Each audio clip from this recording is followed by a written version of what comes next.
They laughed when I walked in. Not a cruel teenage kind of laugh, worse. The kind adults use when they've already decided who you are. My father was the loudest. "Oh, look, the trader is here," he announced to the room full of guests, his voice echoing off the chandeliers. "Still doing that little side hustle, sweetheart?" My brother Logan raised his glass, smirking. "She calls it investing, Dad. I call it gambling with Wi-Fi." The table erupted. I smiled like it didn't sting, but inside every word landed like glass against my ribs. They didn't know I'd been trading silence for patience, and that patience was about to make me dangerous. The night smelled like cinnamon and arrogance. The Wynn family's annual Christmas party was always a performance, my father Richard in his tailored suit, my mother Eleanor floating between guests with a glass of champagne pretending her smile was natural. Logan holding court near the fireplace surrounded by admirers. He was the golden child founder of Nimbus Pay. Richard's favorite son, the one everyone called brilliant. I was the quiet one, the safe one, the daughter who'd chosen data analytics instead of risk. I arrived late on purpose, hoping to slip through unnoticed, but Dad spotted me instantly. "Clara, you actually made it. We thought your little trading experiment kept you busy." He used that tone again, half amusement, half dismissal. Guests turned to look at me, curious. I forced a laugh. "It's doing okay, Dad." "Okay," Logan echoed, grinning. "You mean profitable? Or just another spreadsheet hobby?" Sophie, his fiancée, chimed in from behind her red lipstick smile. "She probably plays with stock apps the way I shop online." The laughter came again, polite and poisonous. I glanced at the massive tree glittering in the corner, the $100 ornaments reflecting their smiles. I'd spent the past 3 years trading markets worth billions, but somehow I still felt like the smallest person in that room. Dinner was announced, roasted turkey wine older than I was, and a long mahogany table that could seat 20. The clinking of silverware filled the silence as Richard started talking about Wynn Capital's new global expansion. He didn't mention that the firm's performance had been mediocre for 2 years straight. He didn't need to. No one questioned Richard Wynn. Mom beamed at Logan as he bragged about Nimbus Pay's next round of funding. "We're projecting a $200 million valuation," he said proudly. Dad clapped him on the shoulder. "That's my boy. A real visionary." Then, like clockwork, all eyes shifted to me. "And you," Clara, Dad said with an indulgent smile. "How's your project going?" "What do you call it again? Luma something. Luma Quant," I said softly. He chuckled. Right. Sounds important. So is it still just you and your laptop?" I took a sip of wine. "Yes, just me. And a few algorithms." Logan leaned back, smirking. "Come on, sis. You can't call it a business if it fits in your backpack." "Actually," I said evenly, "it fits in the cloud." Sophie laughed. "Oh, she's witty tonight." I smiled again, the same practiced smile I'd used my whole life. Small, quiet, unbothered. My hand under the table, though, was gripping my fork hard enough to leave marks. Dad raised his glass. "Well, here's to real businesses. The kind that builds families, not fantasies." I raised mine, too. "To families," I said, and took a long drink. For a moment I wondered what would happen if they knew. If they had the slightest idea that the tiny side hustle they mocked had quietly grown into a trading empire, managing over $3 billion in assets. If they knew I was already being courted by Forbes and Bloomberg. If they knew I'd funded their so-called visionary son's startup through a silent venture entity he thought belonged to an anonymous investor. But revenge is a dish best served under NDA. So I stayed silent. Dinner rolled on with more stories of Logan's triumphs, more backhanded compliments about my discipline. Mom finally leaned toward me and whispered, "You know your father just worries you're wasting your potential." I nodded. "Sure, Mom. Worry looks a lot like mockery these days." She sighed. "He doesn't mean to hurt you. Intent doesn't erase impact," I murmured. Logan tapped his glass. "Hey, sis. Remember when you offered to invest in Nimbus Pay years ago? What was it, $5,000? I didn't answer." He laughed. "It's cute, really. You should have just asked me for shares. I might have given you a symbolic one." Dad joined in, chuckling. Oh, Logan, don't tease your sister. That was serious business, right, Clara? Her little stock hobby. I looked at him steady. You're right, Dad. It was serious. Still is. He nodded, not catching the double meaning. Good. Keep at it. Maybe one day you'll run your own little fund. Maybe I already do. They didn't hear the warning in my tone. They never did. Later, when dessert was served and laughter filled the air again, my phone buzzed under the table. A message from Sarah Holmes. Forbes editorial feature confirmed for Jan issue. Title: The Billionaire Trader Behind Luma Quant. Final draft approved. I stared at the screen, pulse steady, lips curving just slightly. Something funny, Logan asked. I looked up. Just business. Dad clinked his glass again. Now that's the spirit. Maybe this will be the year your little project pays off. Maybe, I said. You'll know soon enough. As the night wound down, snow began to fall outside. Guests drifted home, tipsy and loud. Dad patted my shoulder before disappearing into his office. You did well tonight, Clara. Learn to laugh at yourself. That's maturity. Or strategy, I said quietly, but he was already gone. When the house finally emptied, I stood alone by the window watching the snow. My reflection stared back, calm, precise, unrecognizable from the girl they used to dismiss. I whispered to the glass. Maturity doesn't build empires. Focus does. My phone buzzed again, a reminder notification. Forbes feature goes live. 8:00 a.m. EST, 8 hours. 8 hours until the world learned that the woman they called useless had outperformed Wall Street. 8 hours until my father's real business learned who his biggest investor really was. I turned off the phone and smiled faintly. Merry Christmas, Dad. The snow kept falling quiet and steady, like profit compounding in the dark. The world woke up before I did. My phone was already vibrating when the first ray of Manhattan light slipped through the blinds. Not the usual hum of alerts from trading apps, this was chaos. Notifications stacked like falling dominoes. Bloomberg, CNBC, Reuters, Forbes. The screen glowed with one headline repeating itself over and over. Meet Clara Wynn, the billionaire trader who outsmarted Wall Street. I blinked, exhaled, and whispered to the empty room. So it's real now. Down on Fifth Avenue, the city moved like nothing had changed. But for me, everything had. Coffee, laptop, calm breathing, or the closest thing to it. I opened my trading dashboard just to ground myself in something familiar. The numbers were still green. The algorithms had executed perfectly overnight, clean and unemotional. But the phone kept buzzing louder, more insistent. CNBC. We'd love you on live this morning. Forbes. Your feature's trending top 3 globally. Win Capital PR. We need to confirm family connection before statement release. That last one froze me. Win Capital, my father's firm. So Richard knew. I stared at the message for a long second, coffee cooling beside me. Then quietly I smiled. When I finally checked my voicemail, his voice was there. Calm, controlled, but with that edge of disbelief I'd been waiting to hear all my life. Clara. I saw the article. We need to talk. Call me before this gets out of hand. I leaned back in my chair, staring at the skyline. It was already out of hand, just not for me. By mid-morning, my apartment looked like a newsroom. Emails, calls, news anchors rehearsing my name as if they'd always known it.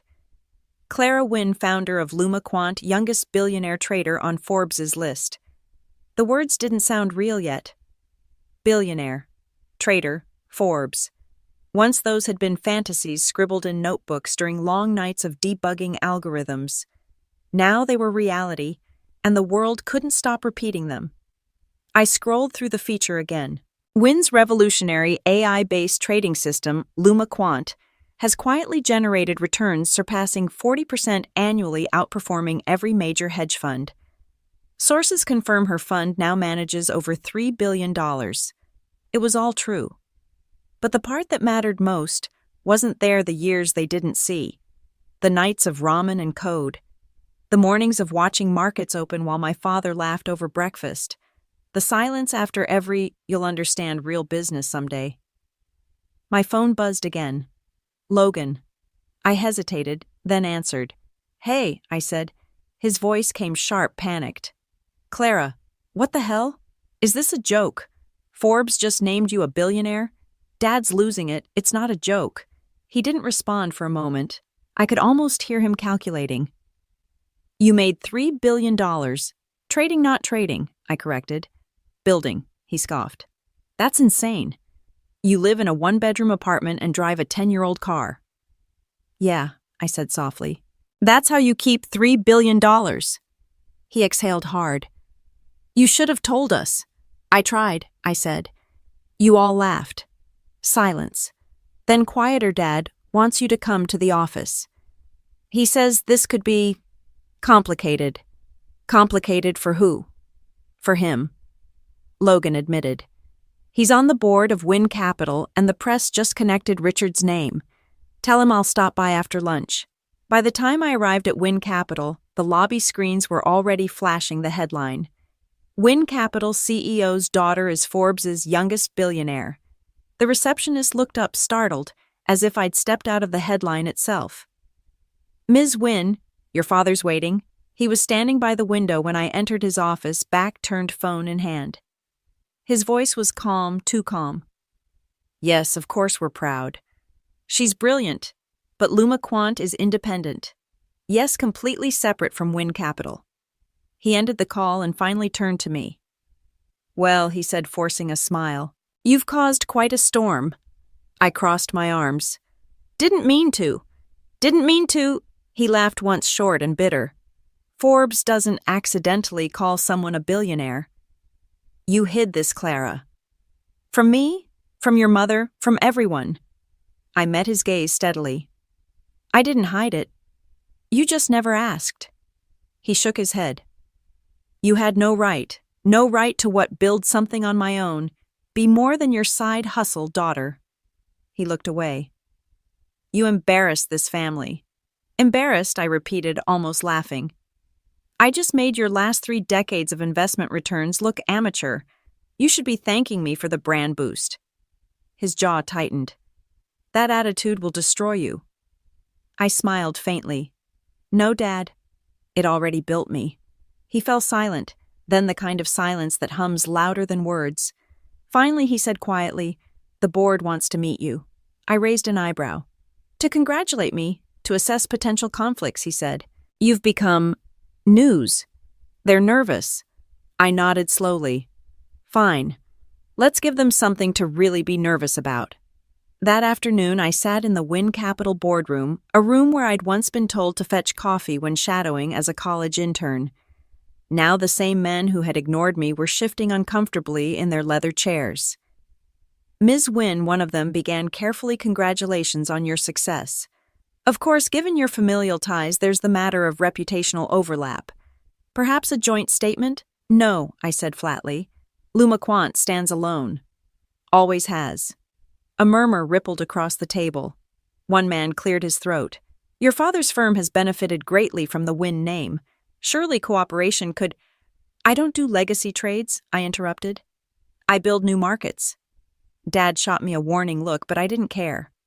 I stood. "Gentlemen, I didn't come here for permission. I came to make something clear. You may share my last name, but not my limits." The room went dead quiet. When I walked out, Dad's voice followed me, softer now, almost uncertain. "Clara, what happens next?" I turned back at the door. "The market decides, Dad. It always does." Outside, reporters were waiting, shouting questions, flashes popping like gunfire. "Clara, how does it feel to be Forbes' youngest billionaire? Is it true your father didn't know will Luma Quant partner with Wynn Capital?" I smiled for the cameras. "No comment. But tell Forbes their math was right." As I stepped into the waiting car, my phone buzzed again, another message from Forbes. "Your story hit 10 million reads in 6 hours, trending worldwide." I stared out the window as Manhattan blurred past skyscrapers glowing like circuits. "Once upon a time," my father laughed at my algorithms.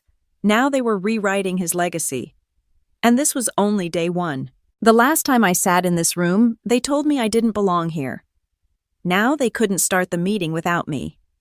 Wynn Capital's executive boardroom gleamed like an altar marble table, polished steel city skyline stretching behind floor-to-ceiling glass. I used to watch this view from the street as an intern clutching coffee and ambition. Today the men who once called me kiddo were whispering my name with careful respect. The only person who hadn't spoken was my father, sitting at the head of the table, like a dethroned king trying to remember what power used to feel like. "Let's begin," he said finally, his voice tight. A senior partner cleared his throat. "This emergency session is to discuss the market impact of Forbes' revelation. Ms. Wynn's fund, Luma Quant, now represents a potential influence over the trading volume of several sectors Wynn Capital actively manages. We need clarity." Clarity. That was their polite word for control. I leaned forward. "You're afraid I'll compete with you?" The partner smiled thinly. "We're concerned about perception." I folded my hands. "Then let me be clear. I don't compete with Wynn Capital. You compete with me." Across the table, someone coughed. Dad's jaw tightened, but he stayed silent. Another voice, softer, older. "Clara, we've all watched you grow up here. This company bears your family's name. Surely we can find a collaborative way forward." I smiled. I built my own name. Luma Quant didn't need Wynn Capital's blessing. The room went still. The only sound was the quiet hum of the air conditioning and the rhythm of my own pulse. Finally, Dad spoke. "Enough. This isn't a competition. Wynn Capital is a legacy firm. We manage clients' portfolios, family offices. Luma Quant is a predictive AI trading system outperforming your top funds by 30%. I finished. He looked at me sharply. "That's not what this meeting is about." "It's exactly what this meeting is about," I said. "You can call it concern, but what you really mean is embarrassment. You mocked my tiny side hustle, and now it's bigger than your empire." A few of the directors exchanged uneasy glances. They hadn't expected the conversation to turn into family therapy. One of them, a lean man with silver-rimmed glasses, spoke cautiously. "We're all on the same team here, Ms. Wynn. Surely your father's reputation—" "His reputation," I interrupted, "is his. Mine was earned." The silence was heavier this time.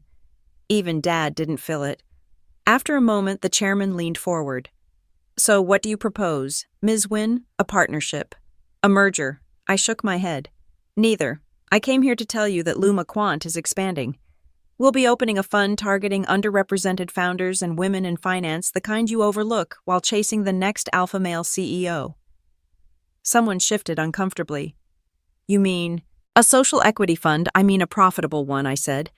"Ethics scale better than ego." Dad exhaled, rubbing his temple. "You think you can lecture this board about ethics, about markets? You're 30.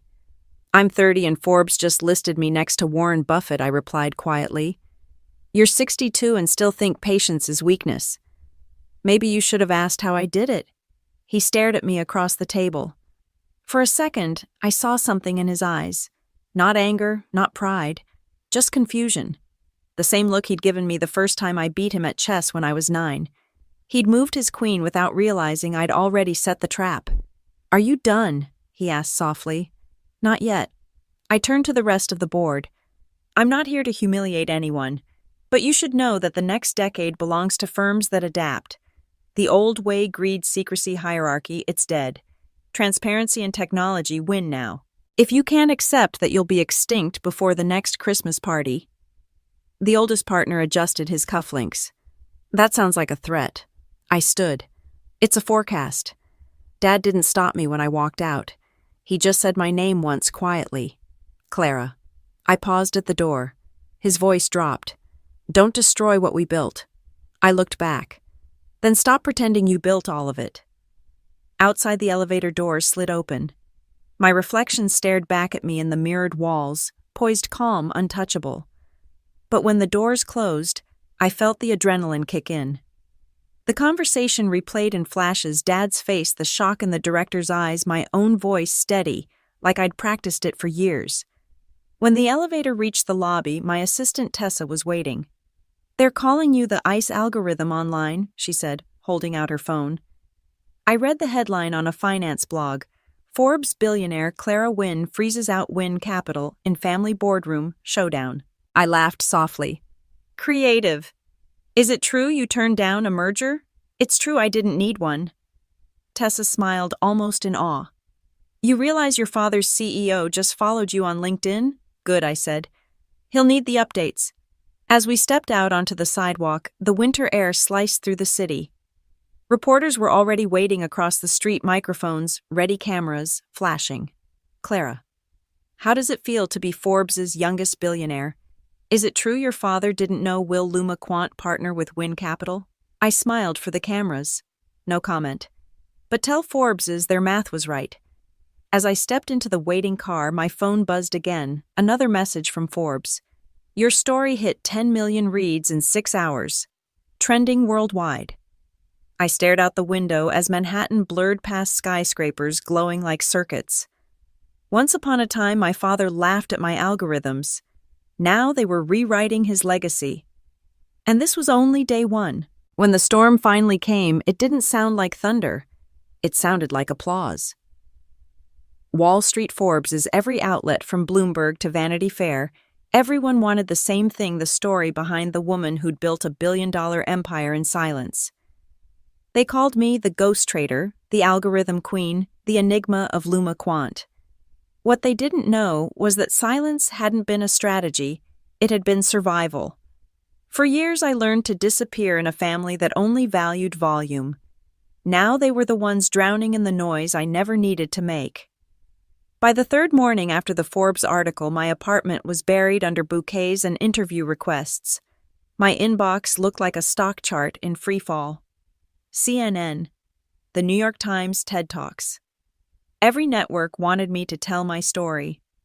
The irony was thick. They mocked me when I had none to tell. Now they begged me for the version that sold. I declined them all except one. Forbes had earned it. The interview was set for Thursday morning at their Manhattan headquarters. As I dressed, a simple black suit, hair in a loose knot. No jewelry, I caught my reflection in the mirror. Calm, professional, unapologetic. The woman staring back wasn't the one they'd called useless at last Christmas dinner. She was someone else, someone who'd turned humiliation into a portfolio strategy. Under the studio lights, the interviewer smiled.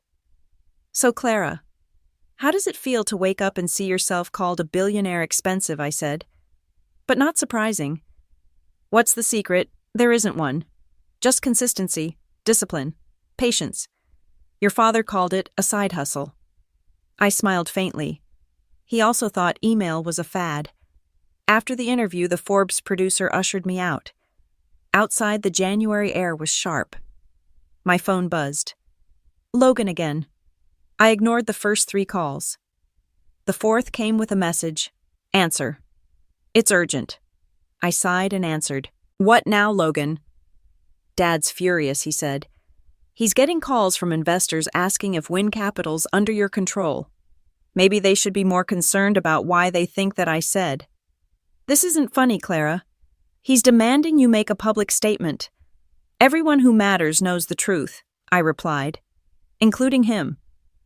Logan's voice softened. He's scared, Clara. He built everything on his reputation. You shattered it overnight. I didn't shatter it. I just made it transparent. By the way, Logan, my security team just flagged some unusual cross-trading activity. It looks like someone was trying to mirror my algorithms through a shell company in Zurich called Nimbus Holdings. There was a beat of absolute silence on the line. Nimbus? Holdings, he finally managed. His voice was too thin. Yes. You sound like you've heard of it. I'm having the data verified now.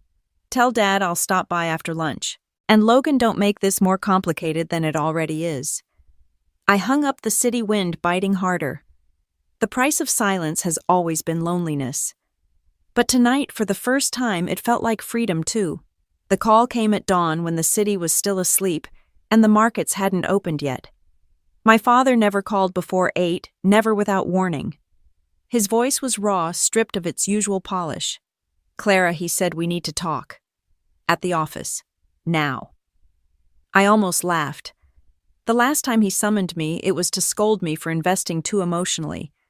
Now I was the headline he couldn't control.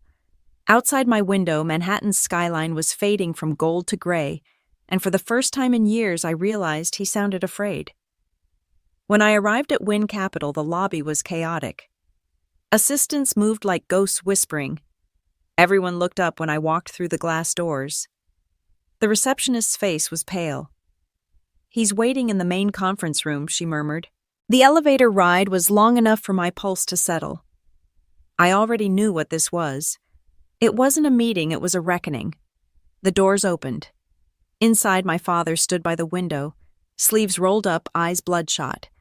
A half-drunk cup of coffee sat beside a folder thick with documents. Across the table sat two of Wynn Capital's senior partners and an unfamiliar man in a dark suit, Clara, Dad said, without looking at me. "This is Michael Pierce, counsel for the firm." The lawyer nodded, expression unreadable. "Ms. Wynn, we appreciate you coming in." I sat folding my hands. "What's this about?" My father turned, finally meeting my eyes. "We have a problem." "Define a problem." He pushed the folder across the table. Inside, printouts, charts, and a letter stamped with the seal of the Securities and Exchange Commission. I frowned. "An audit?" He nodded stiffly.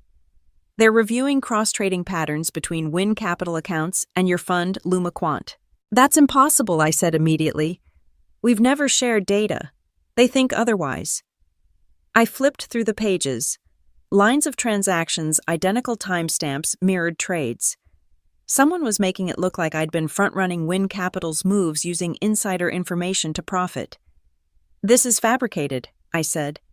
Dad's voice was tight. "It doesn't matter what it is. Perception is reality in this business. Wynn Capital's board is panicking. They think you leaked client information to build your portfolio." "Unbelievable," I muttered. "And you? What do you think?" He hesitated. That was enough. "Then let me make it simple," I said, meeting his gaze. "I built Luma Quant on independent data models, clean code, and patience. The only connection between us is a coordinated attack. As I told Logan yesterday, my team flagged the trading conduit Nimbus Holdings in Zurich." Dad and the senior partners exchanged worried glances. "How did you know about Nimbus Holdings?" Dad asked, his voice sharp with suspicion. "Because unlike you, I trust my algorithms more than my legacy. My initial analysis points directly back to internal credentials at Wynn Capital that initiated the leak using Nimbus Holdings as a smokescreen to mimic my trades and frame Luma Quant." He shook his head. "You actually believe it," I said. "After everything, you still think I'd cheat to beat you? I don't know what to believe anymore." For a moment, the room tilted. The betrayal didn't sting, it burned. "Then let me make it simple," I said. "I built Luma Quant on independent data models, clean code, and patience. You want proof, I'll give you every line of my architecture. You'll see there's nothing dirty in it, unlike this firm." The lawyer cleared his throat. "Ms. Wynn, please. We're not accusing you. We're assessing exposure. If there's even a perception of impropriety, I know how this works." I cut in. "I used to write your compliance reports for free." Dad slammed a hand on the table. "Enough. This isn't about old wounds, Clara. This is about the family name." "No," I said coldly. "This is about you realizing that your name isn't untouchable anymore." The silence that followed was sharp enough to cut air. Finally, the lawyer spoke again, measured. "The SEC will want cooperation. If you can provide access to your systems, it would expedite matters." "Done," I said. Dad blinked. "Just like that, transparency doesn't scare me," I said. "But you should ask yourself why someone would target us both." He frowned. "What do you mean?" I leaned back. "Think. Wynn Capital's been bleeding senior clients for months. You're losing market share. Then suddenly a scandal that links your firm and mine appears, something that could destroy both of us. Who benefits?" Dad's expression shifted. For a man who built his life on reading risk, he'd missed the most obvious one. By noon, I was back in my office, screens lit with data streams. My lead analyst, Tessa, rushed in. I ran diagnostics on our trade logs, she said breathlessly. There's no breach. But someone mirrored our patterns for 2 weeks straight. The trades originated from a shell account in Zurich. Owner listed under Nimbus Holdings. I froze. Nimbus? She nodded. As in Nimbus Pay. Logan's company. I stood so quickly my chair hit the wall. Pull every timestamp, every transaction. Now. Tessa hesitated. Clara, if this connects back to him, it already does. That evening I drove straight to Nimbus Pay's downtown office. The lobby guard looked startled when I walked in unannounced. I'm here to see Logan win. He called upstairs, stammered something, then waved me through. Logan's assistant met me at the elevator. He's in a meeting. Not anymore, I said, brushing past her. The glass doors to his office swung open. He was there standing behind his desk mid-sentence with 2 executives. His face drained when he saw me. Everyone out, I said. The men glanced at Logan, unsure. He nodded weakly. They left. What the hell? Clara, he said, closing the door behind them. You can't just... I tossed the folder onto his desk. The SEC letter landed on top. You want to explain this? He blinked, then forced a laugh. What is this? You tell me, I said. Someone mirrored my trades. Every timestamp, every move. Guess which shell company it came from? His face went pale. You think I don't think so. I know. He exhaled, running a hand through his hair. Look, maybe someone in our analytics team used your patterns for simulation. It's not illegal, I snapped. It's a fraud, Logan, and it's about to bring down Dad's firm and mine. I didn't authorize that, then find out who did. Because if this hits the press, you're finished. And if you don't fix it, I will. He slammed his fist on the desk. You think you're so perfect?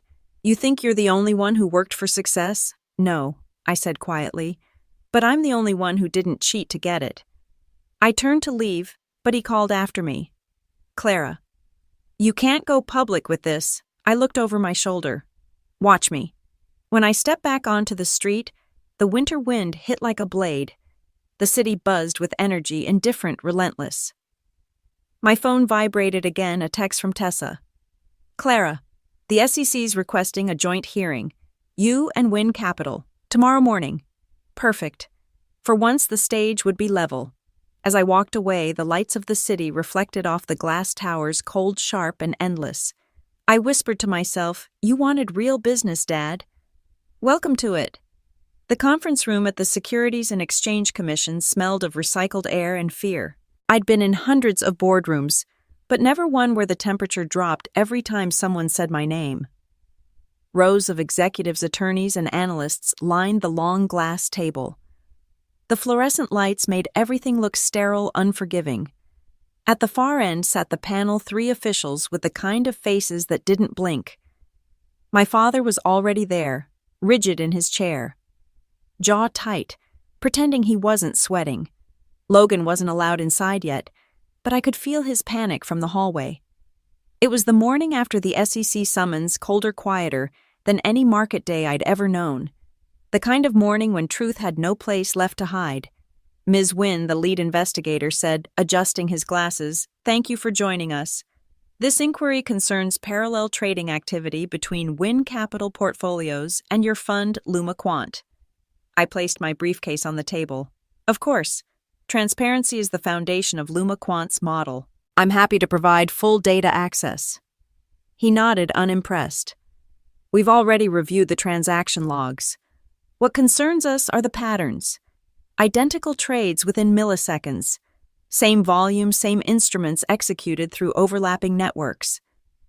My father shifted uncomfortably. This is a misunderstanding. Wynn Capital has strict compliance systems. Then how did your daughter's trades mirror yours so precisely? Dad didn't answer. I did. Because someone wanted you to believe that. The room went quiet. I opened my laptop, the hum of its fans slicing through the tension. 2 nights ago, we detected a data mimic. A shell entity in Zurich called Nimbus Holdings replicated Luma Quant's algorithms for 14 consecutive trading days. It's owned by my brother's company, Nimbus Pay. The investigator raised an eyebrow. Your brother? Yes. But before you assume, I doubt he orchestrated this alone. Someone inside Win Capital likely leaked trade data to that shell account. My brother's company was the middleman. The real target was me. Dad's head snapped up. That's absurd. Is it? I turned the screen toward the panel. Graphs filled the display lines of mirrored trades time-stamped down to the millisecond. You've seen the surface data.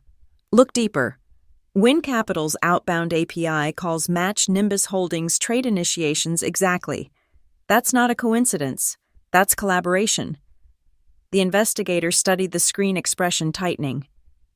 And your evidence packet traces encryption header server logs. You'll find the real origin belongs to someone who had access to both networks.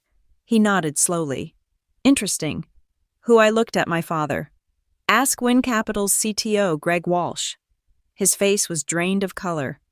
Greg, the same one you praised for cutting cybersecurity costs by 40% last year, I said. Turns out efficiency isn't always cheap. The panel murmured. The lead investigator leaned forward. We'll need those files. They're already in your inbox, I said. Timestamps, routing paths, cross-verification. For a long moment, no one spoke. The room hummed with the weight of revelation. Finally, Dad said quietly, You had all this prepared. I had to, I replied. I knew one day someone would mistake silence for weakness. After the hearing recessed for verification, Dad followed me into the corridor. His face looked older than I remembered. You blindsided me, he said. No, I said. Greg blindsided you. I just turned on the lights. He ran a hand over his face. You could have warned me. Would you have listened? He didn't answer. Logan appeared down the hall, pale and anxious. They want to talk to me next, he said. They think I leaked your code. Did you? I asked. No, he looked genuinely terrified. I didn't even know about Nimbus Holdings until yesterday. Someone used our company credentials. I swear. I studied him searching for a lie, but found only fear. Then tell the truth, Logan. For once, it might actually save you. Dad turned on him sharply. How could this happen under your watch? Because you both underestimated the kind of people you hired, I said. Greed doesn't just sit at the top. It learns from you. He glared at me. You're enjoying this. No, I said softly. But I'm not apologizing for it either. By the afternoon session, the tone had shifted. The investigators were no longer circling me. They were circling Win Capital. Mr. Win, the lead official, said we've confirmed unauthorized data extraction from your firm's servers to Nimbus Holdings. The breach originated from internal credentials under your Chief Technology Officer, Gregory Walsh. Dad's voice cracked. That can't be right. It is, I said, sliding a printed email across the table. That's a message from Greg to an offshore contact offering trade access for a percentage of profits. He used Logan's platform as the conduit. The official nodded. This matches our findings. Thank you, Ms. Wynn. Dad stared at the page, the color draining from his face. His legacy. 30 years of building reduced to a line of corrupted code and a betrayal he never saw coming. The investigator closed his folder. We'll proceed with enforcement actions. Ms. Wynn, your cooperation has been invaluable. Luma Quant will be cleared of wrongdoing. Win Capital will be subject to sanctions pending review. Dad didn't move. I stood gathering my things. If it helps, I said quietly, I'll assign a compliance team to assist with the audit. Consider it damage control not for the firm but for the family name. He looked up at me, then something breaking in his expression. Why would you help me after everything? Because you're still my father, I said. And because I can afford to. Outside, the winter sun was bleeding into gold.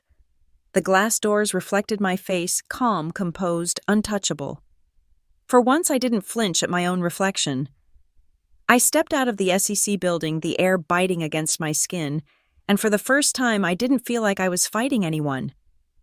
Tessa called before I reached the car. They just cleared Luma Quant officially, she said. You're free. Forbes wants a follow-up interview. Decline it, I said. Really? It's front-page material. I don't need another headline, I said quietly. Not today. I hung up and watched people move along the street, investors, interns, dreamers, all rushing towards some illusion of control. The city hummed, relentless and different. Behind me, Wynn Capital's logo glimmered on the skyline like a fading star. By dawn, the story would leak. Headlines always find their way to the light. For years, I thought I wanted to outshine him. But standing there, I realized I'd already done something harder. I'd outgrown him. The cold wind swept through my hair. I whispered to the empty air, "You built power. I built peace." Then I walked away. By dawn, the city was already buzzing with whispers. Not shock, just inevitability. Wynn Capital's stock plunged, clients panicked, and Richard Wynn was on the defensive. Gregory Walsh, arrested in insider trading investigation. Forbes confirms Luma Quant cleared of all wrongdoing. Every outlet carried a version of the story, but they all had one image: my father walking out of the courthouse with a face that had forgotten how to smile. For 3 decades, he'd been the embodiment of control, precision, legacy. Now he looked like a man realizing the empire he'd built was made of glass. The headlines didn't sting anymore. They just sounded like echoes of everything I'd already survived. By noon, the markets had already turned on him. Wynn Capital's valuation had plummeted 20% in a single day. Clients pulled out. Investors demanded refunds. Greg was in custody. Logan was in hiding, and my father, the man who once lectured me about discipline and dignity, was now the story no one wanted to touch. My assistant Tessa walked into my office, phone in hand. "You should see this," she said. She played a video my father outside the courthouse surrounded by reporters. "Mr. Wynn." "Is it true your daughter exposed the breach?" one shouted. He paused, eyes darting toward the cameras.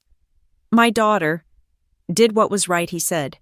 His voice cracked on the word right. The clip ended. Tessa turned down the volume. "They're turning him into a villain. He built himself into one," I said quietly. "Now he's paying the price. But you don't sound happy." "I'm not." That evening I drove to Connecticut, not to his mansion, but to the lake house. It had always been his sanctuary, the place where he went when he needed to think. When I arrived, the lights were off, except for one dim glow from his study window. I stood outside for a full minute before knocking. "Come in," he said, voice low. The room smelled of old wood and scotch. Papers were scattered across the floor, financial statements, newspaper clippings, resignation drafts. My father sat behind his desk, sleeves rolled up, staring at nothing. "They're forcing me out," he said without looking at me. "I know. The board voted this afternoon. They'll announce it tomorrow." Wynn Capital without Wynn. He laughed bitterly. "Poetic, isn't it?" I crossed the room, picking up a page that had fallen by his chair. It was a handwritten letter to the board of directors. He'd already drafted his resignation. "Maybe it's time," I said softly. He looked up at me, then eyes red, the fight drained out of him. "Time for what, Clara?" "To admit I failed." "You didn't fail," I said. "You just stopped learning." His jaw tightened. "You always did talk like a teacher." "I had to be my own," I replied. For a long moment we sat in silence.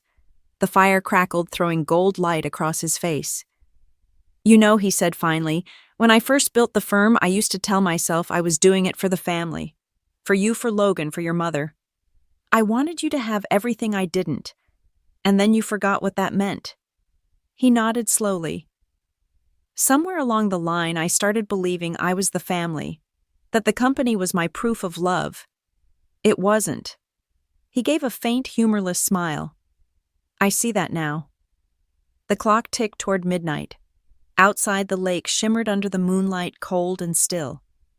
He poured himself a drink, and another for me. "I saw your name trending again," he said.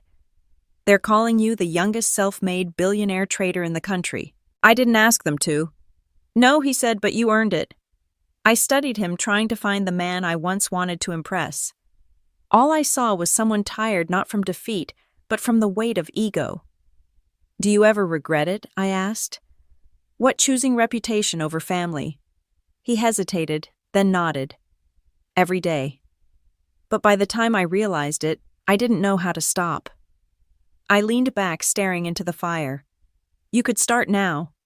He looked up sharply. You think I can fix this? No, I said. But you can end it with grace. He stared at his glass for a long time, then set it down. You're a better version of me. I never wanted to be you. Good, he said. Don't be. The silence between us wasn't cruel this time. It was clean like air after a storm. The next morning, the resignation went public. The press called it an honorable step back, though everyone knew it was forced. Wynn Capital named an interim CEO. Investors stabilized. And for the first time, the Wynn name wasn't synonymous with dominance. It was synonymous with fallout. I watched the coverage from my apartment, coffee in hand. The news anchors debated Legacy's redemption and how power always eats itself. My phone buzzed with messages, journalists asking for comments, friends sending condolences, Logan texting I didn't know. I'm sorry. I ignored them all. Around noon, a courier arrived with a small box wrapped in black ribbon. No card, no sender. Inside was my father's gold pen, the one he used to sign every deal of his career. There was a single note folded beneath it. For the only Wynn who knows the value of a signature. I set the pen on my desk next to my own contracts. For a while I just stared at it, a symbol of everything he'd built and everything he'd broken. That night I couldn't sleep. The city hummed outside my window, endless and alive, while I sat in silence replaying his words. You're a better version of me. Maybe that was true. Or maybe I'd just learned to lose differently. 3 days later, Wynn Capital stock began to recover under new leadership. Luma Quant hit another record quarter. Investors called it poetic balance one, Wynn falling, another rising. But for me, it didn't feel like balance. It felt like a door quietly closing on a chapter I never wanted to write. At sunset, I drove back to the lake house. The property was empty now, sold to a private buyer. Through the glass, I could still see the outline of my father's study, the chair, the empty shelves, the echo of a man who once believed he could own time. I walked down to the dock, the air cold and clean, and whispered to the water, You taught me how to fight, Dad, but you never taught me how to stop. The ripples swallowed the words whole.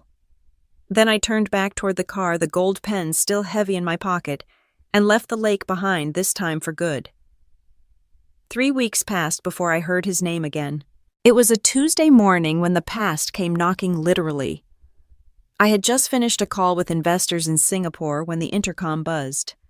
Ms. Wynn, the doorman, said there's a young woman here asking to see you.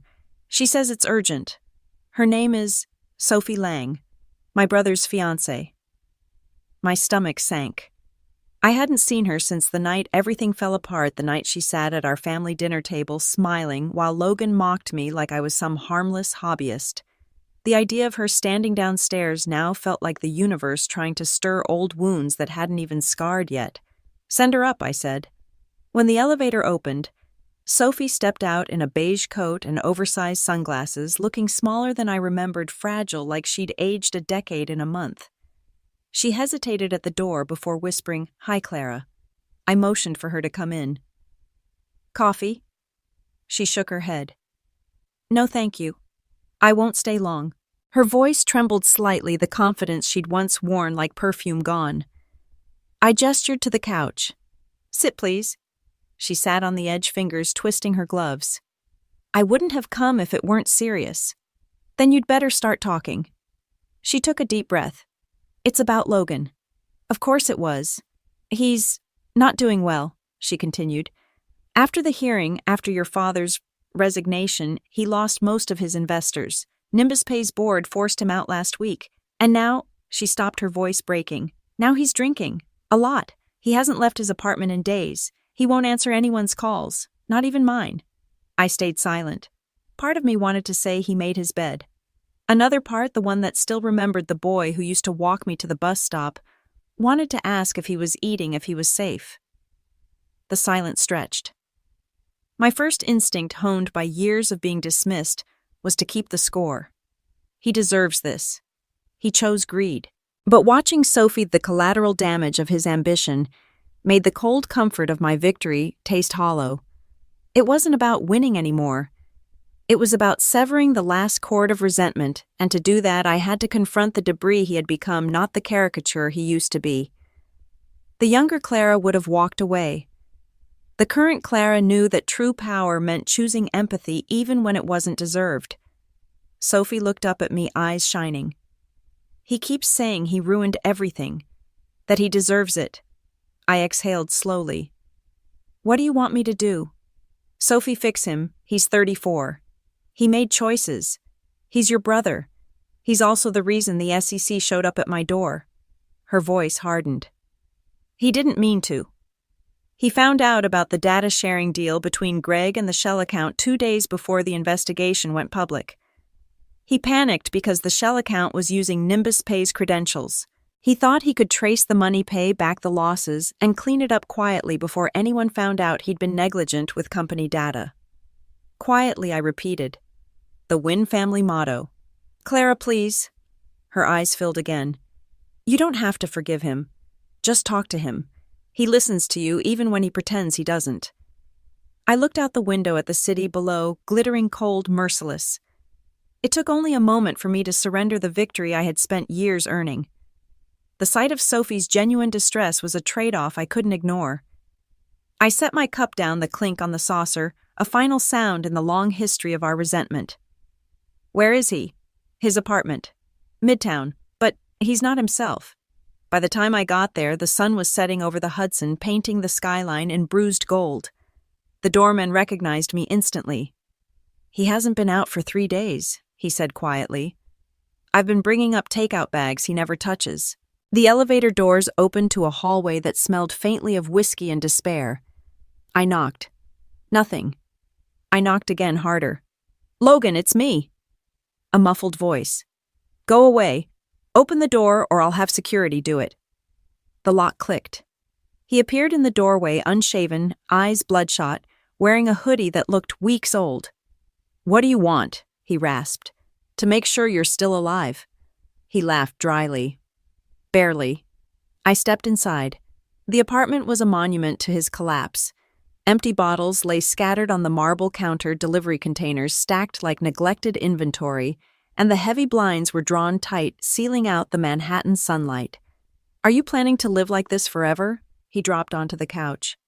Don't act like you care. I don't have to act, I said. I'm here. To ask why you didn't tell me about Greg once you knew the shell was active. He froze. Sophie told you? Yeah. So I was going to, he said, his voice weak with shame. But I found out 2 days before the news broke. The account had already mirrored Lumaquant's trades. I saw the connection back to Nimbus Pay's back-end credentials. I thought if I exposed Greg Dad's firm would collapse instantly. If I could just quietly trace the funds and close the shell before the SEC got involved, I thought I could save the company and save myself from Dad's fury for my terrible security oversight. You'd save the family name, I finished. He looked up at me, shame written across his face. I've been trying to save that name my whole life, Clara. You're not the only one who grew up in his shadow. I stared at him. You think I don't know that shadow? I lived in it too. The only difference is I stopped mistaking it for light. He sank deeper into the couch. It's over for me. I'm broke. My company's gone. Sophie's barely talking to me. Dad won't even answer. I sat across from him. You're not broke. You're free. He snorted. That's easy to say when you're Forbes' favorite billionaire. Do you think money fixes loneliness? I asked softly. It doesn't. It just gives you better furniture for it. He didn't reply. After a long silence, I said, if you want redemption, start with honesty. Admit what happened. Publicly. They'll destroy me. They already did. Now you can choose what's left. He looked at me. Really looked at me for the first time in years. Why are you helping me? Because I'm tired of being the only one in this family who tells the truth. That night I stayed until he fell asleep. The TV flickering silently in the corner. Before leaving, I cleaned the bottles, opened the blinds, and left a note on the counter. Get up tomorrow. Call Sophie. Apologize. Then rebuild smaller, smarter. The market forgives those who learn. See. As I closed the door behind me, my reflection flickered in the hallway mirror, older, calmer, not the angry girl who once swore she'd never look back. Outside, the city was waking up again. Taxis, honking lights, blinking life moving forward. And for the first time since all of it began, I realized revenge had already served its purpose. It wasn't about destroying them anymore. It was about freeing myself from the weight of being right. The night wind caught my hair as I whispered almost to no one. The market crashes. It recovers. So can we. The invitation came handwritten, sealed in a cream envelope with my father's signature across the flap. No email, no text, just ink, as if that could erase the digital chaos that had nearly destroyed us. Inside a note, Sunday. Family dinner. No business. No reporters. Just us. I stared at it for a long time, unsure whether to laugh or cry. The last time we all sat at that table, he'd called my work a tiny side hustle, and Logan had nodded like a loyal echo. Now the empire was gone, and somehow I was the one still standing. I almost didn't go. Almost. The drive to the old family house felt like rewinding a movie I'd spent years trying to forget. Same oak-lined road, same gate, same polished stone steps leading to the door I'd walked out of in anger years ago.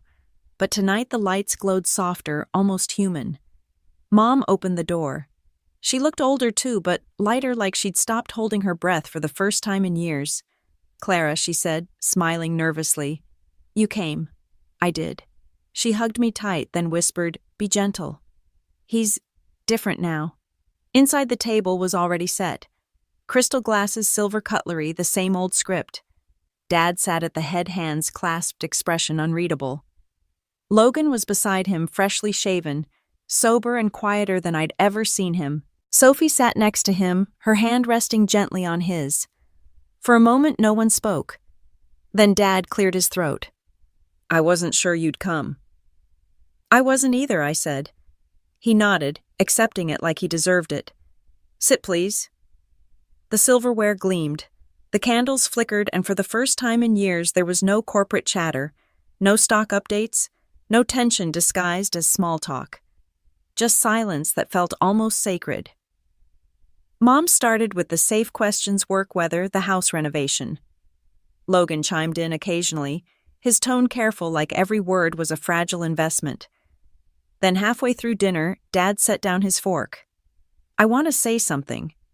The room stilled. "I spent my entire life trying to be the man people couldn't ignore," he said quietly. "And in the process, I ignored the people who mattered most." Mom's eyes shimmered. Logan stared down at his plate. He continued, "I thought control meant love. That providing meant understanding. I was wrong." His gaze lifted to me. "You tried to show me that years ago, Clara." I didn't listen. I held his stare. "You didn't believe me." He nodded. "No, because I couldn't believe a daughter could outgrow her father." "But you did, and I'm proud of that." The words hit harder than I expected. For years I'd imagined him saying something like this, but never believed I'd actually hear it.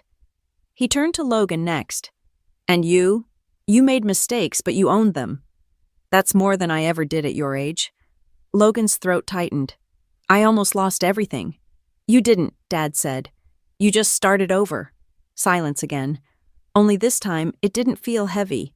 It felt healing. Mom smiled faintly. "It's good to see you all in one room again without someone bringing a balance sheet." We laughed, a small, awkward, genuine laugh. It was the first time the house had heard that sound in years. After dinner, we moved to the living room.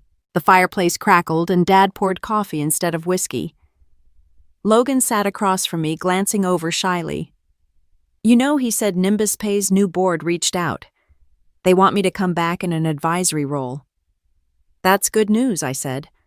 "I wouldn't have gotten the chance without your note." He smiled faintly. "Sophie framed it." I raised an eyebrow. "The one I left on your counter?" He nodded. "Yeah. The part where you said, 'The market forgives those who learn.' I read it every morning for a week. Guess I should start charging for advice," I teased lightly. He laughed, the kind of laugh that wasn't defensive, just grateful. Then Dad cleared his throat again. Clara, there's one more thing. I turned to him. I spoke with the new board. They're rebuilding Wynn Capital under new management, more ethical, more modern. They asked if you'd consider serving as a strategic advisor. Independent, of course. I blinked. You're serious, I am. I told them they'd be lucky if you said yes. It was surreal. The same man who once told me I didn't understand real business now offered me a seat at his old table. I'll think about it, I said carefully. That's all I ask. Later, after Mom and Sophie cleared the dishes, Dad lingered by the fireplace. You know, he said, your mother and I are selling the lake house. I looked up. Really? He nodded. There are too many ghosts there. We're buying a smaller place upstate. Something quiet, maybe near a golf course. You retire. He chuckled. Don't sound so shocked. Just surprised you finally learned to slow down. I had to watch my daughter do it first. We stood in silence for a while, the flames flickering against the glass. I'm sorry, Clara, he said softly. For every time I made you feel small. I swallowed. I'm sorry too. For every time I wanted to make you feel smaller. He smiled sadly. Guess we're even. When I left that night, the air outside was crisp, the stars sharp against the dark sky. For the first time, the house didn't feel like a battlefield. It felt like a memory. Logan walked me to the car. You know, he said, Sophie and I are getting married next spring. We'd like you to be there. I smiled. As long as no one calls me a side hustler again. He grinned. Never again. As I drove away, the road curved toward the city lights, familiar, alive, humming with the sound of second chances. And for the first time in years, I didn't feel like I was driving away from something. I was driving toward it, whatever came next. The first time I saw my name on Forbes, it felt surreal, like watching someone else's life unfold in bold letters. But the second time, it wasn't a surprise. It was inevitable. Clara Wynn launches Global Fund to empower women in finance.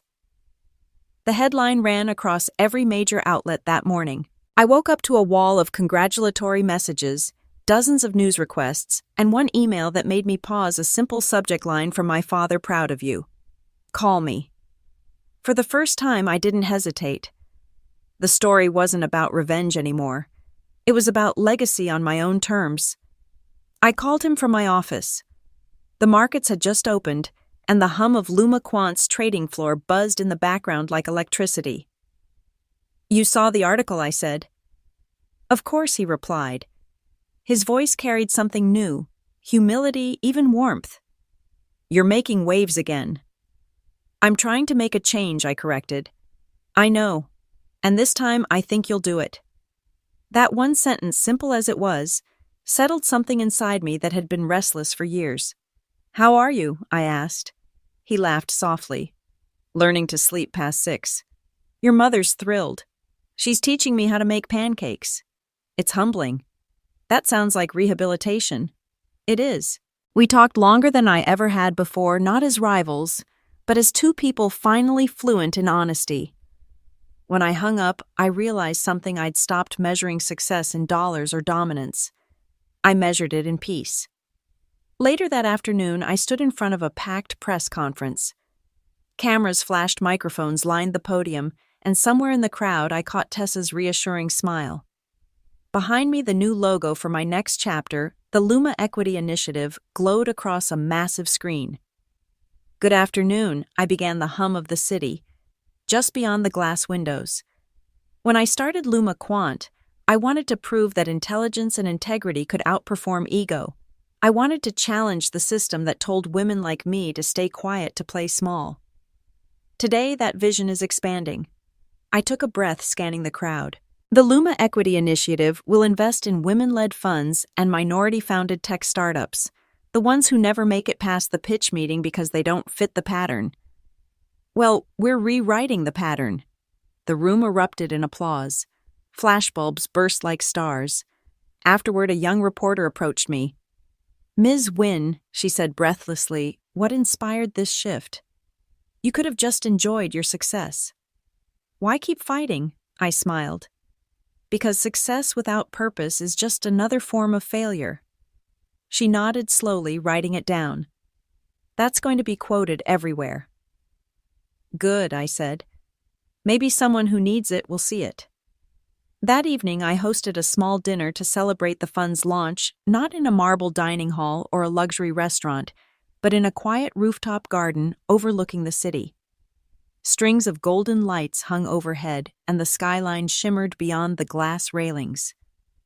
Logan and Sophie arrived first. He looked healthier, sharper grounded. You know, he said, sipping his drink. I think you're becoming the family brand now. Please don't jinx it, I teased. Sophie grinned. He's been reading your interviews out loud at breakfast. Only the smart parts, Logan said. Which apparently is all of them. I laughed. It felt easy now, not guarded, not defensive. A few minutes later, my parents arrived. Mom hugged me first, whispering, Your father ironed his own shirt tonight. That's how proud he is. Dad rolled his eyes, smiling. I didn't want to embarrass the new mogul. Too late, I said. As the night unfolded, the conversations drifted between laughter, nostalgia, and cautious optimism. I caught snippets, Mom telling Sophie stories from her early marriage. Logan explaining blockchain to my father, who pretended to understand. For once, no one mentioned money. Halfway through dessert, Dad stood glass in hand. I'd like to make a toast, he said. The table fell silent. To my daughter, he began. Who taught me that power isn't something you inherit, it's something you earn and then you share. You showed me that integrity and innovation don't compete. They coexist. And you reminded me that the quietest person in the room might just be the one building the future. He looked at me, then eyes steady. Clara, you've carried this family farther than I ever did. Thank you. The applause was soft but sincere. I lifted my glass, swallowing the lump in my throat. To second chances, I said. Mom smiled. And to third helpings. Laughter broke the tension, and for the first time the clinking of glasses sounded like forgiveness. Later, when the guests had gone and the night quieted, I stayed on the rooftop alone. The city stretched before me, the heartbeat of ambition, greed, redemption, all glowing in one endless pulse. Tessa joined me, holding a stack of files. Press requests for tomorrow, she said, then hesitated. You okay? I nodded. Just thinking. About what? About how strange it is, I said softly. To spend your life chasing approval and then realize the only one you needed was your own. She smiled. Sounds like peace? It is. We stood in silence for a moment, the wind carrying faint music from the street below. By the way she said, grinning Forbes just updated their list. You're not just on it anymore. I turned to her. What do you mean, you're in the top 10? I laughed quietly, shaking my head. Good. Maybe now they'll stop asking if it was luck. Should I schedule an interview? No, I said. Let them wonder. When she left, I stayed a while longer, watching the city breathe. Somewhere out there, other girls were being told their dreams were hobbies, their ideas too small, their ambitions too loud. I thought of them, and of the girl I used to be sitting alone at a Christmas party, mocked by her own family, dismissed for dreaming too big. I whispered to the wind, keep building quietly. One day they'll hear the sound. And as the lights shimmered below, I knew this wasn't the end of my story. It was the start of something bigger, not about proving them wrong anymore, but about helping others prove themselves right. It had been exactly 1 year since the night my father called my career a tiny side hustle. 1 year since my brother laughed, and Mom looked away, pretending it didn't sting. And now as I stepped into the ballroom of the Wynn Foundation's annual Christmas Gala, the same room where it all began, everything had changed.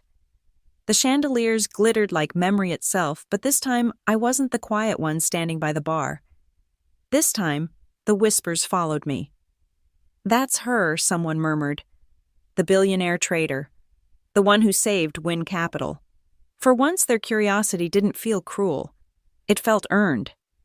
The event was opulent even by Wynn standards. Strings played softly. Champagne glasses clinked and snow fell outside the floor-to-ceiling windows like stage scenery. The crowd was a blur of old investors, family friends, and board members who'd once ignored my emails. They looked at me differently now, with a mix of awe and calculation. Power changes the way people see you, especially when you've learned to wear it gracefully, Clara, a familiar voice, said. I turned to see Logan dressed in a perfectly tailored suit, smiling like a man who'd finally made peace with himself. Sophie was on his arm, radiant, glowing with that effortless confidence I used to envy. You made it, he said. I wouldn't miss it, I replied. He raised his glass. For the record, this time, you're the guest of honor, not Dad. Let's not tell him that yet, I said, smiling. Too late, another voice cut in. Richard Wynne. He stood behind me, older, softer, but still carrying that quiet authority that filled every room he entered. Except now there was something else in his eyes, pride without possession. I see you're enjoying the spotlight, he said. Still learning how to stand in it, I replied. He laughed quietly. It suits you. Eleanor Wynne appeared beside him, elegant in emerald green, her arm linked through his. She's right, Richard. You're looking better these days. Retirement agrees with you. He rolled his eyes, smiling. It's not retirement. It's a redirection that involves golf and birdwatching, she teased. We laughed, really laughed, and for a fleeting moment, I felt like we were the family we might have been all along if ambition hadn't gotten in the way. Later, the music softened, and the MC took the stage. Ladies and gentlemen, he announced, please welcome our keynote speaker, Ms. Clara Wynne, founder and CEO of Luma Quant and the Luma Equity Initiative. Applause swelled around me. I wasn't nervous this time. My heels clicked against the marble floor as I crossed to the podium. The microphone gleamed beneath the lights. I paused, letting the sound of anticipation fill the room. A year ago, I began. I stood in this very room and heard my work described as a hobby, a tiny side hustle. A ripple of laughter ran through the crowd. Tonight I stand here, not to remind you how wrong that was, but to remind you how right it can be to believe in yourself when no one else does. I was raised to believe success was measured in valuation and control, but I've learned true value is measured in resilience, the courage to build something meaningful even after you've been told it's too small. I looked across the room, the same investors who once dismissed me now nodding thoughtfully. The young analysts near the back clinging to every word. So to every woman in this room who's been told to wait her turn to play small to stay safe, don't. The market rewards those who take risks, but life rewards those who own them. Applause thundered through the ballroom. I smiled, stepping back as the MC returned to the stage. The night blurred into warmth and light. Strangers approached me with handshakes and gratitude. You've inspired so many, one woman said. My daughter just applied for her finance degree because of you. That hit deeper than any headline ever could. By the time the crowd thinned and the orchestra switched to slower songs, I found myself standing near the balcony watching the snow drift down over Manhattan. The city pulsed below, alive, restless and endless. Richard Wynne joined me, a glass of wine in his hand. You were magnificent, he said quietly. Thanks, I said. I learned from the best. He smiled. I wasn't always the best teacher. No, I said, but you were the necessary one. We stood in silence for a moment. I'm selling the last of my shares, he said finally. Wynne Capital will be fully independent now. No more ghosts of me haunting it. That's good, I said. You're finally letting it breathe. He nodded, then added softly, and you're finally letting yourself shine. The orchestra began playing an old Sinatra song, his favorite. He held out his hand. Dance with me. I hesitated. You sure? Don't make me ask twice. I laughed and took his hand. We danced slowly, the city lights flickering through the windows like candlelight. In his arms, the past didn't feel heavy anymore. It just felt finished. For once, there was no competition, no unspoken resentment, just rhythm, history, and forgiveness. When the song ended, he kissed my forehead. You did it, Clara. I know, I whispered. We did. By the end of the night, as guests departed and the ballroom emptied, I stood alone under the twinkling lights. The same space that had once echoed with laughter at my expense now shimmered with something else, respect. Logan approached one last time, his arm around Sophie. Next year, he said, Christmas is at my place. You bring dessert. Deal, I said. As they left, I turned back toward the window, my reflection framed against the city skyline, confident, calm, unrecognizable from the woman I once was. A year ago, I walked out of this room humiliated. Tonight, I was walking outside. The snow fell harder now, the wind carrying faint echoes of music down the streets below. I whispered to the night, tiny side hustle, huh? And somewhere deep inside, I could almost hear the universe laugh back. The morning after the Christmas gala, the city was blanketed in snow, soft, weightless, the kind that had erased every footprint overnight. I stood by my window with a cup of coffee, watching the skyline shimmer under a pale sun. It was silent in a way New York rarely was, a pause between endings and beginnings. For the first time in years, I didn't wake up to an agenda, an alert, or a crisis. No one doubted me. No one demanded proof. I had spent my whole life chasing validation from Richard Wynn, from the market, from a world that didn't expect women like me to win. Now, I didn't need to chase anything. I'd arrived. Downstairs, my phone buzzed Tessa, my assistant, who had stopped knocking weeks ago because she knew I preferred quiet mornings. "You're trending again," she said, voice bright through the speaker. "Your speech from last night went viral. 6 million views in 12 hours. They're calling it the revenge to Renaissance moment." I smiled faintly. Catchy. Also, she added, "Forbes wants to feature you on their next cover. The billionaire who rebuilt the family that broke her." Their words, not mine. I sipped my coffee, the taste rich and warm. "Tell them to wait a week. Let the story breathe." "Got it," she said. Then more softly, "You okay?" "Better than I've ever been." When the call ended, I let the silence fill the room again. My apartment was no longer a hideaway, it was a home. No flashing dashboards, no sleepless trading nights, no echoes of anger in every decision. Just peace. Later that morning, I met Richard Wynn for brunch. Not at a country club or his old office cafe, but at a quiet corner diner near the park, the kind of place where no one cared about balance sheets or board votes. He was already there when I arrived, reading the paper, his glasses slipping halfway down his nose. "Still early," he said, smiling. "You're slipping. I'm learning to sleep in." He chuckled. "Good. You've earned it." The waitress poured coffee, and for a few moments we ate in companionable silence.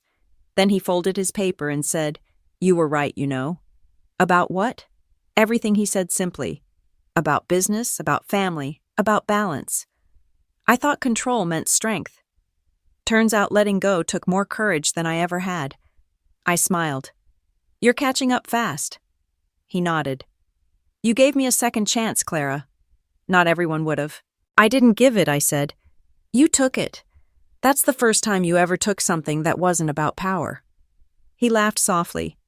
"I suppose it's fitting that my daughter's the one teaching me humility." When the check came, he reached for it. I let him. Sometimes letting someone pay isn't weakness, it's grace.